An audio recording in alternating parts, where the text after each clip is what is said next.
Poltergeist 3 is a pretty good film. It feels a little different to the other two films, which makes it feel like it serves a purpose. I don't think it's quite as good as the previous two films, but I still enjoyed it. This was released in 1988. It's directed by Gary Sherman, written by Sherman and Brian Taggert, and we have a cast including Heather O'Rourke, Tom Skerritt, Nancy Allen, and various others. We also have Nathan Davis as Kane in this one because Julian Beck passed away before this film, and we also have some voices provided by Corey Burton. And I didn't know this when I was reviewing the previous film, but Burton actually did some of the dialogue in post-production for the character of Kane in the previous film, which I thought was quite interesting because I know Corey Burton for his Disney work, so that was quite fascinating. And this one, as I said, feels a little different to the others. Carol Ann is now staying with her aunt and uncle, but Kane is still after her. And they stay in a high-rise, so the apartment building obviously is quite different to the houses of the previous film, which I thought was quite a good decision. I think it works really well. The setting is really effective. Carol Ann is obviously dealing with the aftermath of everything she's been through because it's a lot, and I thought the character development was there.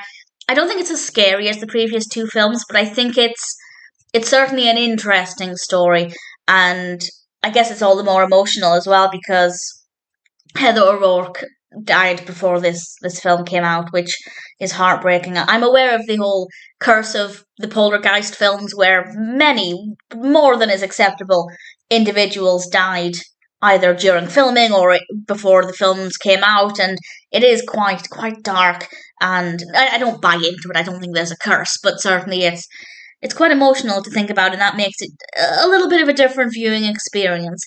The film itself is pretty interesting. The narrative is great. The pacing of the narrative is great. The performances are great. And I think it is a worthy sequel. I think following on from the others, it makes sense. It feels a little different. We get to dig deeper into Carol Ann's character and the way she's dealing with things in the aftermath. And I feel satisfied with this film, but I think 3 was enough. Let's say, for example, they decided to continue with Carol Ann's story, and whether that's with recasting or something, I think they made the right decision to stop at 3. I don't know if they were planning on doing another one, but I feel like this was a really good film, but it's enough. I think it wraps everything up well. I'm not looking for another film. I have seen the 2015 one quite a while ago, so I might rewatch it at some point, but certainly in terms of these films, I think the 3 work really well together and are ultimately a really satisfying experience. This one might not be as scary as the others, but it's certainly interesting. The story works well. The characters and performances are great. I really like the setting. And in general, I have no complaints. If you liked the previous Poltergeist films, then definitely check out Poltergeist 3. If you didn't care for the other two, I doubt you'll like this, because yes, it feels a little different, but it's still very much the same story continuing, the same characters for the most part. So if you didn't like the others, you're probably not going to like this. But if you enjoyed first Poltergeist and Poltergeist 2, then definitely check out Poltergeist 3.